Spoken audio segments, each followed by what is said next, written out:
De retour après ce magnifique rewind, j'espère qu'il vous a plu dans le chat. N'hésitez pas à confronter un peu vos avis, si vous avez préféré des sujets sur la protection de vos données, sur le Bitcoin, bref, tous les sujets un peu abordés.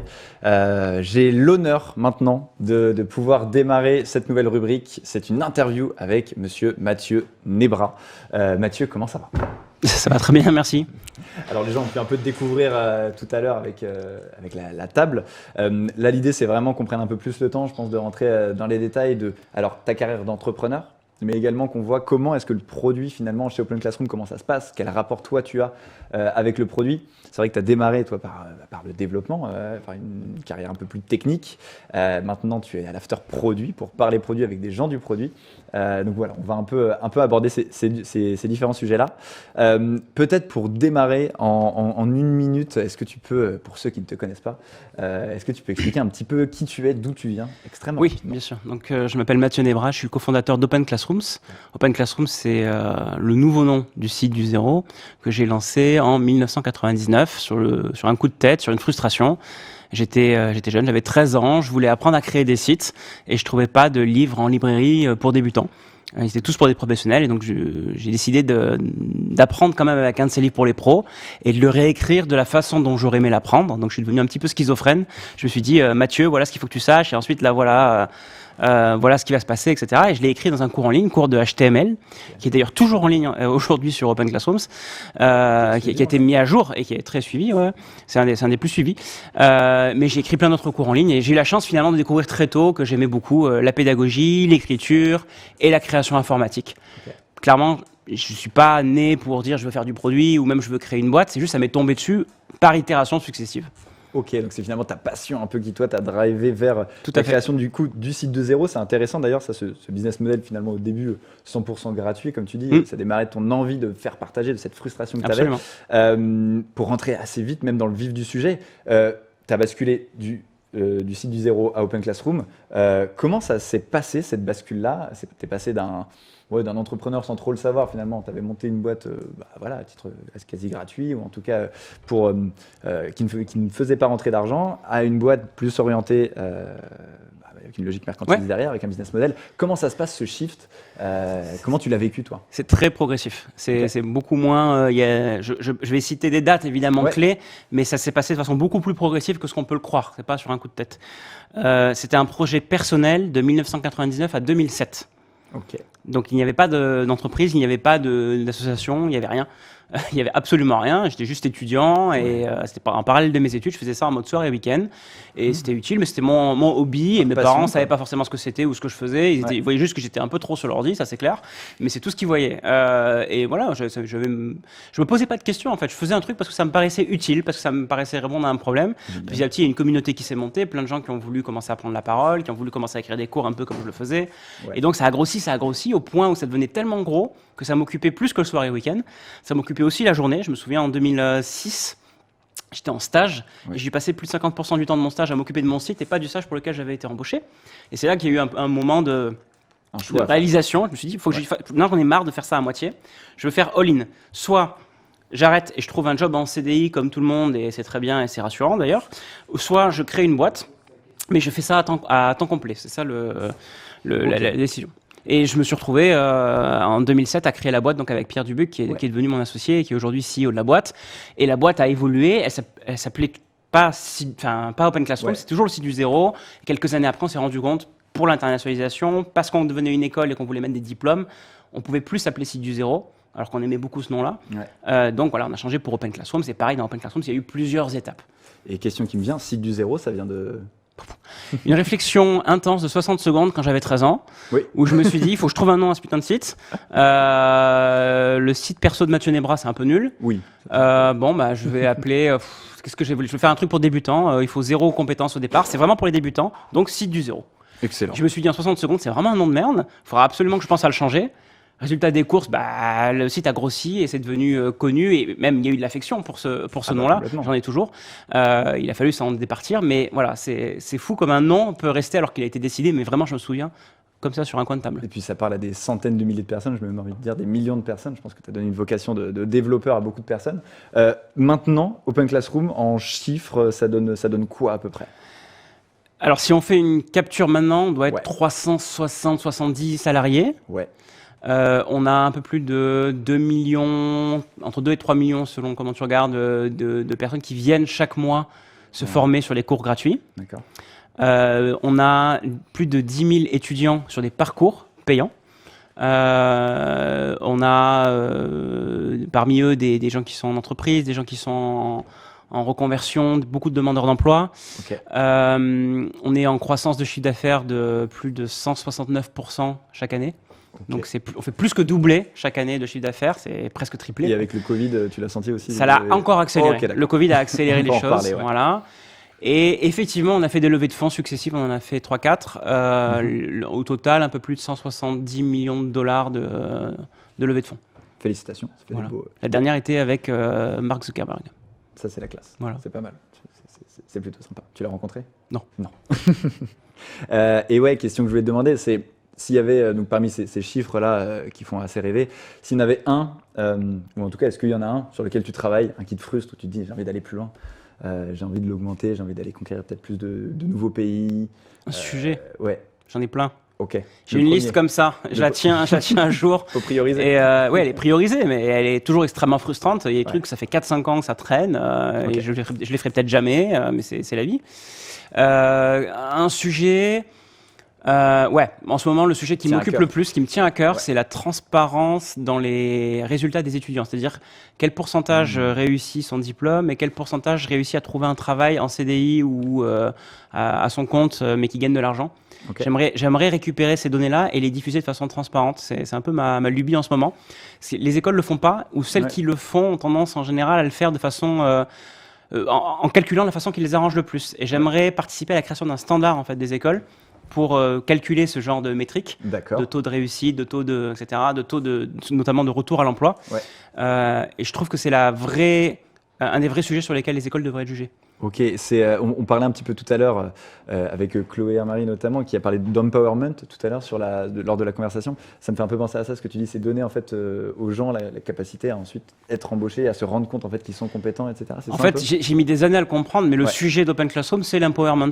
Ok. C'est la confiance en soi. En fait, d'accord, ce qu'on essaye de faire, c'est que les gens trouvent un travail. C'est notre métrique principale. Mais au fond, il y a un truc un peu plus intangible, un peu Ouais. plus personnel, gut feeling, qui est que derrière, on donne de la confiance aux gens. Et c'est très, très net. Quand on voit les feedbacks qu'on reçoit, on a la chance d'avoir plein de lettres, littéralement lettres d'amour en fait, de gens qui nous remercient. Ils nous racontent leur situation, parfois très difficile. Ok. Et là, on se sent très utile. Et c'est vraiment des cas très variés et on arrive à aider des gens. C'est ce qui nous motive à travailler dur. Et on travaille dur. Et finalement, là, on le sent dans ton discours, c'est ce qui te passionne même, c'est peut-être même ce qui t'a drivé ces un peu 20 dernières années. Je m'étais rédigé une question, c'est actuellement, là, t'es entrepreneur ou t'es dirigeant d'entreprise? De ce que tu me dis, j'ai l'impression que t'as encore cette passion de l'entrepreneur. Est-ce que c'est différent? C'est toujours le cas. Comment tu le vis? Non, c'est plus subtil que ça. Tu peux pas couper entrepreneur, dirigeant. Clairement, je suis plus un builder qu'un runner, comme on Ok. peut le dire dans ce secteur-là. C'est-à-dire que j'aime construire des choses, Ouais. prendre un truc qui existe et le faire continuer. Moi, ça m'intéresse pas. Pour plein de raisons. C'est juste d'abord parce qu'il n'y a pas de challenge. Je suis plutôt dans l'innovation et la création, et il n'y a pas assez de challenge intellectuel. Je dis pas que c'est pas compliqué. Au contraire, je trouve ça très compliqué de développer à l'échelle quelque chose qui est démarré, mais c'est juste pas moi. Et j'ai mis des années aussi à comprendre que c'était pas moi. Donc j'ai essayé plein de jobs dans la boîte jusqu'à comprendre où j'en suis. Et même aujourd'hui, je suis encore en train d'apprendre qu'est-ce que j'aime pas. Est-ce que j'aime manager des gens? Est-ce que j'aime une petite équipe? Est-ce que j'aime une grande équipe? Est-ce que j'aime cette taille de boîte? Est-ce que je préfère travailler sur ce type de sujet? J'ai la chance d'avoir la liberté de pouvoir faire beaucoup de choses, mais en réalité, j'ai aussi plein de contraintes aujourd'hui avec une boîte qui grossit très vite. Et tu parles justement de ton style un peu de management, enfin, en tout cas ce qui te plaît toi actuellement. Ta manière de gérer l'entreprise actuellement, ça ressemble à quoi? Alors j'imagine qu'évidemment tu empower tes propres employés, mais quel est ton rôle un peu actuellement? Tu parlais de Pierre finalement. Comment Oui, alors vous organisez? on va être très clair, je ne suis pas manager à l'heure où on Ouais. parle. Le general manager, c'est Pierre, c'est le CEO. C'est un truc qui lui convient beaucoup mieux qu'à moi. Je suis très content de comment on se répartit les rôles finalement. Donc je suis plus le product guy, tandis que lui, il va être plus le biz guy, mais on se comprend et on se complète. Donc il y a quand même, il y a plus de porosité que ce qu'on croit entre nos rôles. Dans les faits, c'est quand même le CEO, c'est quand même lui qui manage les senior managers, qui manage, etc., qui a la relation avec le board. Donc, mais dans mon rôle, c'est mon rôle de défricheur. Je suis Chief Innovation Officer. Juste avant, j'étais Chief Product Officer. D'ailleurs, c'était la leçon. J'étais très content de le faire, mais là, on arrive à un stade où je peux trouver des gens qui sont meilleurs que moi à être Chief Product Officer. Je préfère laisser ma place, qu'il y ait des gens qui run ça et qui le passent à l'échelle. Et là, on est en train de grossir l'équipe produit, les développeurs, des product managers, etc., de façon assez conséquente. On est 350, on va rajouter 300 personnes d'ici la fin de l'année, donc c'est très intense.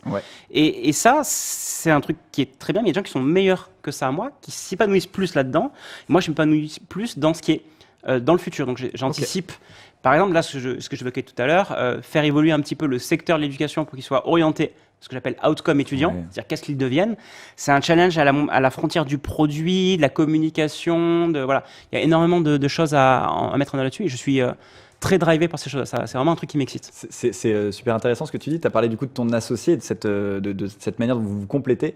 D'un point de vue très entrepreneurial, vous l'avez abordé un peu tout à l'heure, mais se lancer seul, il faut être bien accompagné, comme le disait Jean.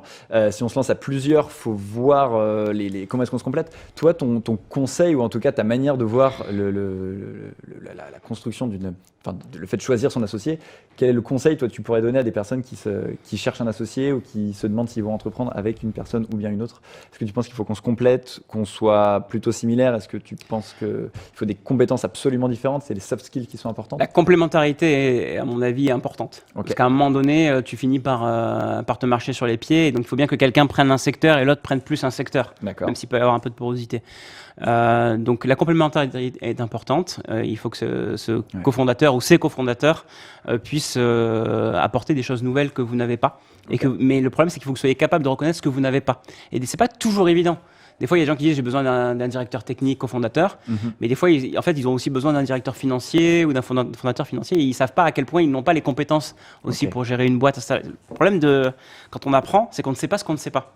Et c'est des choses qui mettent du temps à arriver jusque dans nos têtes. Ça, c'est l'expérience qui le montre aussi.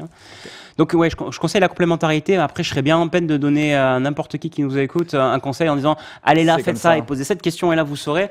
Pour Pierre, je peux dire ce qui s'est passé. C'était un des visiteurs du site très tôt, en début des années 2000. Il aidait des gens sur le forum.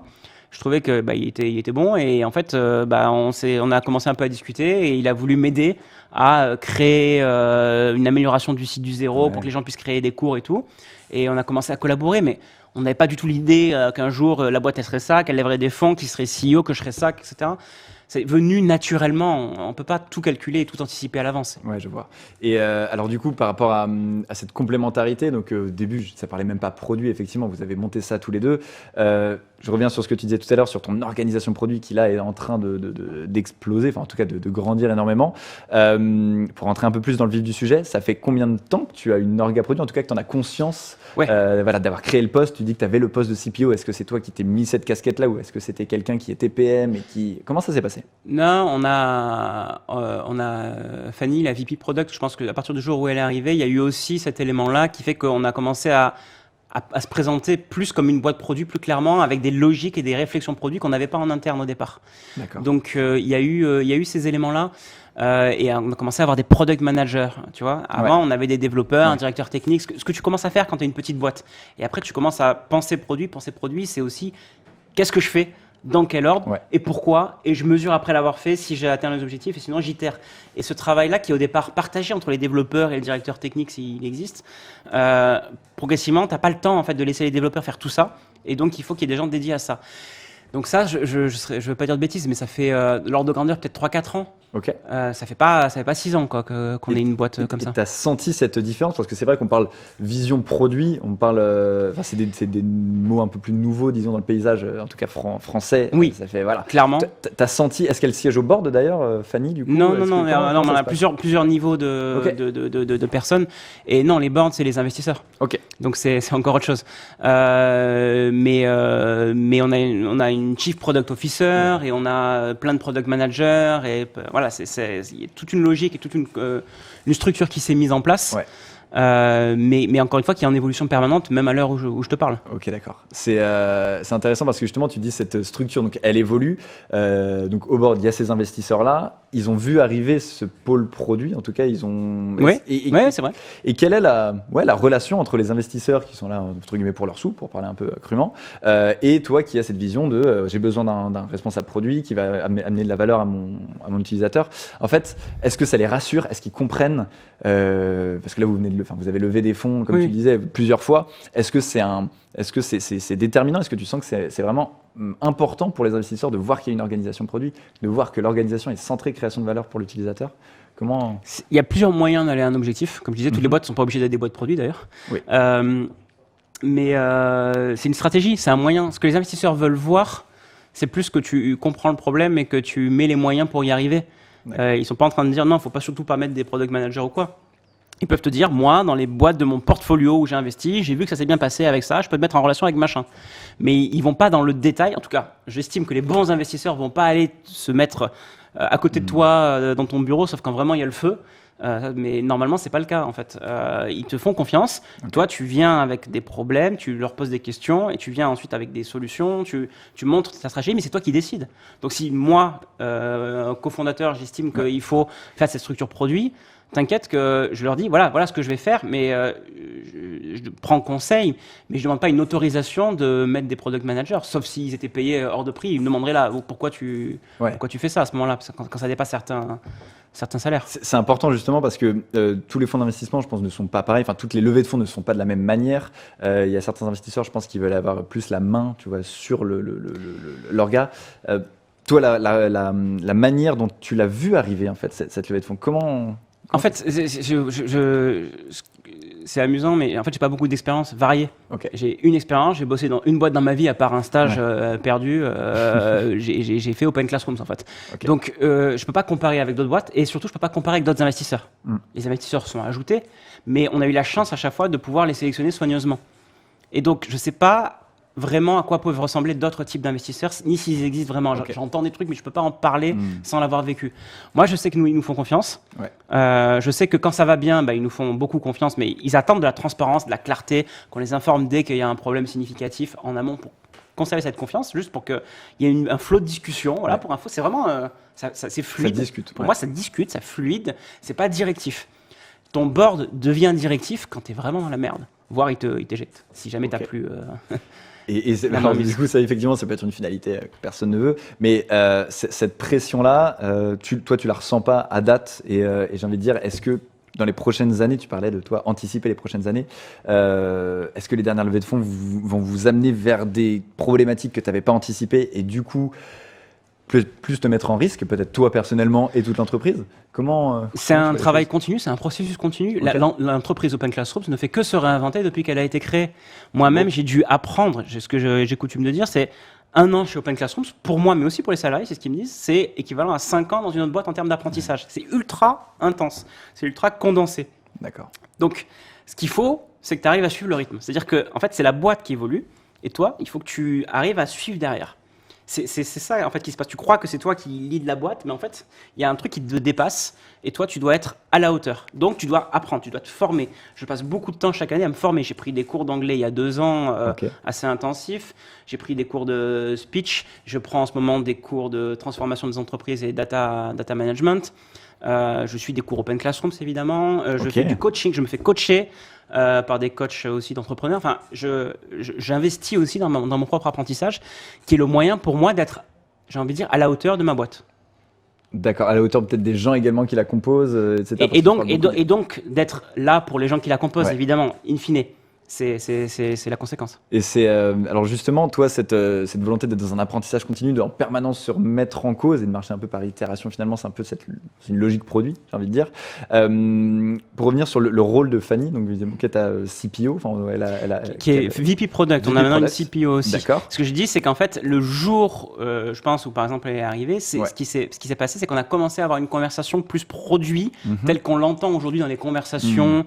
Dans le monde du produit, mais qui est un monde qui vient de naître en fait en France, qui est peut-être un peu plus ancien aux États-Unis, mais qui vient de naître. Donc toute l'infrastructure se met en œuvre. Donc pour nous, c'était nouveau. Et justement, c'était nouveau. Alors Fanny, elle arrivait peut-être avec son background.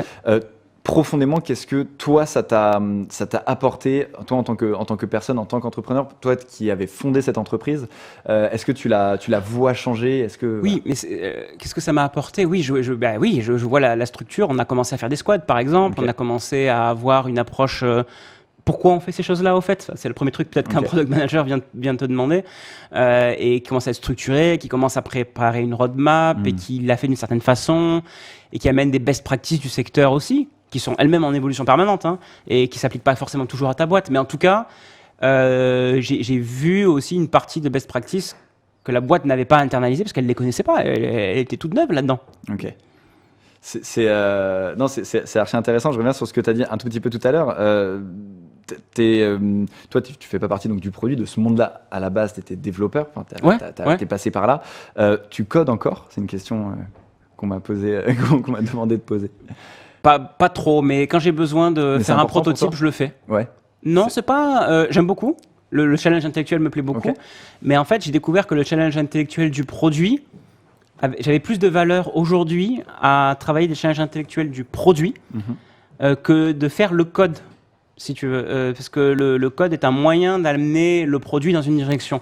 D'accord. Mais le produit, c'est la stratégie, c'est ce que tu fais et pourquoi tu le fais. Si tu peux avoir plein de développeurs, plein de codeurs, mais s'ils font le mauvais truc, ta boîte, elle va pas y arriver quand même. Donc, tu peux mettre beaucoup d'efforts et Ouais. perdre beaucoup d'argent et te retrouver à faire le mauvais truc. Donc, c'est d'abord, qu'est-ce qu'on fait? Est-ce qu'on fait le bon truc? Et est-ce que, alors le temps file, j'aurais plein de questions, mais est-ce que tu t'es planté récemment? Tout à l'heure, tu me disais un peu en off, oui, pas mal de fois. Mais quels étaient tes derniers échecs et comment tu vas aborder finalement là, les prochaines années maintenant avec Open Classroom?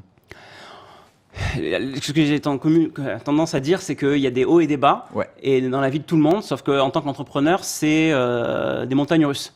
Les hauts sont plus hauts et les bas sont plus bas. Ok. Et quand tu es en haut, tu as l'impression d'être le roi du monde. Quand tu es en bas, tu es le dernier des nuls et tout le monde te l'avait dit.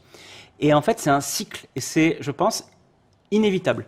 Ok. Aujourd'hui, on est sur une phase ascendante très forte. Mais je sais qu'on aura un moment où ça va faire ça et que derrière, ça va faire ça. C'est inévitable. J'en suis mais intimement convaincu. Ok. On croit que les boîtes, c'est ça, mais la croissance infinie, ça n'existe pas. Y compris dans l'apprentissage. Il y a des moments où tu apprends beaucoup, il y a des moments où tu apprends moins, Ouais. où tu te prends des baffes et tu dois apprendre. Qu'est-ce que j'ai appris récemment? Sur quoi je me suis planté? J'ai voulu être peut-être qui je n'étais pas moi-même, c'est-à-dire Chief Product Officer, Ouais. ce qui était peut-être bien à un moment donné, mais qui n'était plus bien finalement par rapport à ce que la boîte avait besoin. Donc je me suis épuisé, j'ai frôlé le burn-out ou carrément fait un burn-out après Ok. ce moment-là. Et c'était très très dur personnellement, humainement, professionnellement évidemment. Donc ça a été un gros enseignement et c'est un truc qui m'était jamais arrivé. Tu vois, donc t'as beau avoir plein d'expérience, tu te fais quand même prendre par surprise. Je me suis fait par surprise parce que j'étais peut-être pas là où je devais être, où je sentais que je devais être et donc où j'étais le meilleur. Donc c'est un premier truc. Après sur la boîte, des erreurs, on en a fait plein, des erreurs de management, des erreurs de formation. Je pense que le plus important c'est l'humain et ça on l'a appris dans la douleur clairement chez Open Classrooms il y a longtemps, mais on continue à apprendre et la boîte est constituée d'hommes et de femmes qui font ce qu'elle devient. Et c'est ces gens-là, en fait, dont il faut prendre soin, sur lesquels il faut travailler en bonne intelligence. C'est le challenge principal. Si tu leur fais confiance, tu leur donnes les moyens, tu cadres bien le débat pour savoir où on va et où on ne va pas, normalement, avec les bonnes personnes, ça marche. Ça roule tout seul. C'est ça le challenge. En tout cas, on te sent particulièrement convaincu par en tout cas cette logique-là et t'enseignes à des millions de personnes le code et toi-même, tu as l'impression, en t'entendant, on sent que tu apprends également, que tu apprends de tout le monde. Et on enseigne le product management maintenant, hein, Et ouais. sur Open Classrooms aussi. Et ouais, Ouais. Qu'est-ce que vous n'enseignez pas maintenant? Oui. Encore quelques trucs, mais on enseigne pas mal de choses. Ouais. En tout cas, félicitations pour le succès, vraiment Mathieu, Merci. de Open Classroom. On était ravis, c'est passé vraiment très vite. J'ai encore plein de questions, mais merci également dans le chat pour votre activité. Pour le prochain talk, on va parler user journey, on va parler customer journey, on va parler comment cerner ses utilisateurs. Voilà, avec Célia et Sophie qui vont rejoindre Marcel incessamment sous peu. On se retrouve très très vite. À tout à l'heure.